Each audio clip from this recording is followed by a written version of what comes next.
മമ്മൂക്കയുടെ ഏറ്റവും പുതിയ ചിത്രമായ ബസൂക്കയുടെ ടീസർ ഇന്ന് റിലീസായിരിക്കുകയാണ്. മമ്മൂക്കയുടെ സ്റ്റൈലിഷ് ലുക്ക് തന്നെയാണ് ഈ ടീസറിന്റെ പ്രധാന ഹൈലൈറ്റ്. ചിത്രം ഒരു സ്റ്റൈലിഷ് മാസ് ആക്ഷൻ എന്റർടൈനർ ആയിരിക്കുമെന്നാണ് ടീസർ നൽകുന്ന സൂചന. ഗൗതം വാസുദേവ് മേനോൻ ഈ ചിത്രത്തിൽ ഒരു പ്രധാന കഥാപാത്രത്തെ അവതരിപ്പിക്കുന്നുണ്ട്. ഡിനു ഡെന്നിസ് എന്ന നവാഗതനാണ് ചിത്രത്തിന്റെ സംവിധായകൻ. പരീക്ഷണ സ്വഭാവമുള്ള ആക്ഷൻ രംഗങ്ങളാണ് ടീസറിൽ നമുക്ക് കാണാൻ സാധിക്കുന്നത്. നിലവിൽ മമ്മൂക്ക അഭിനയിച്ചുകൊണ്ടിരിക്കുന്ന സിനിമ ഗൗതം വാസുദേവ് മേനോന്റെ സംവിധാനത്തിലുള്ളതാണ്. എറണാകുളത്തും പരിസര പ്രദേശങ്ങളുമായി ചിത്രീകരണം പുരോഗമിച്ചുകൊണ്ടിരിക്കുന്ന ഈ സിനിമയിൽ ഗോകുൽ സുരേഷ് ഒരു പ്രധാന കഥാപാത്രത്തെ അവതരിപ്പിക്കുന്നുണ്ട്.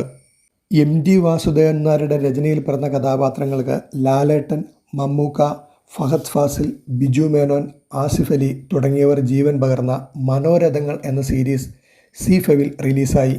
ഇതിൽ ആദ്യത്തെ എപ്പിസോഡ് ലാലേട്ടൻ അഭിനയിച്ച ഓളവും തീരവുമാണ്. ബ്ലാക്ക് ആൻഡ് വൈറ്റിൽ പുറത്തിറങ്ങിയിരിക്കുന്ന ഈ എപ്പിസോഡാണ് സീരീസിലെ ഏറ്റവും ദൈർഘ്യമേറിയത്. ദളപതി വിജയ് നായകനാവുന്ന ഏറ്റവും പുതിയ ചിത്രം ദ ഗ്രേറ്റസ്റ്റ് ഓഫ് ഓൾ ടൈമിൻ്റെ ഒഫീഷ്യൽ പോസ്റ്റർ പുറത്തിറങ്ങി.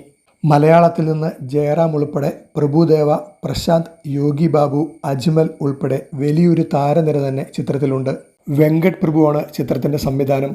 ദ ഗ്രേറ്റസ്റ്റ് ഓഫ് ഓൾ ടൈമിൻ്റെ ഒഫീഷ്യൽ ട്രെയിലറാണ് അണിയറ പ്രവർത്തകർ പ്രഖ്യാപിച്ചിരുന്നതെങ്കിലും അതിന് ഇനിയും കാത്തിരിക്കേണ്ടി വരുമെന്നാണ് ഒഫീഷ്യൽ റിപ്പോർട്ടുകൾ സൂചിപ്പിക്കുന്നത്.